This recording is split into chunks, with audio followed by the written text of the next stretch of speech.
எப்படி விசுவாசம் வந்தது? நம்பிக்கையில் தான் ஆரம்பிச்சது. நம்ப ஏதுவில்லாத இருந்தும் நம்பிக்கையோடு இருந்தான். நம்பிக்கையை விட்டுறல.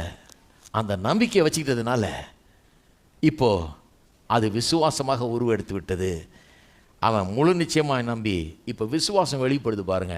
தேவனை மகிமைப்படுத்தி விசுவாசத்தில் வல்லவனானான்.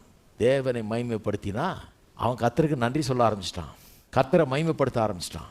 குழந்தைய பிறகுல இருந்தால் கூட கர்த்தரை மகிமைப்படுத்துகிறான்.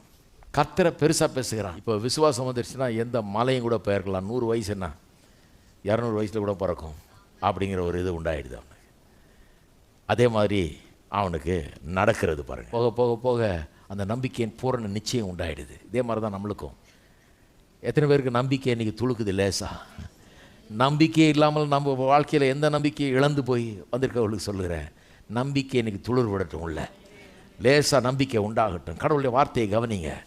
இந்த வசனங்கள்லாம் நமக்காக எழுதப்பட்டிருக்கிறதா. ரோமர் 15:4 சொல்லுது. இதெல்லாம் எதுக்காக எழுதப்பட்டிருக்கு? நமக்கு நம்பிக்கை ஊட்டும்படியாக, நமக்கு நம்பிக்கை உண்டாயிருக்கும்படியாக. ஆபிரகாம் கதை, யாக்கோபு, யோசேப்பு எல்லாரும் கதையும் எழுதப்பட்டிருக்குது.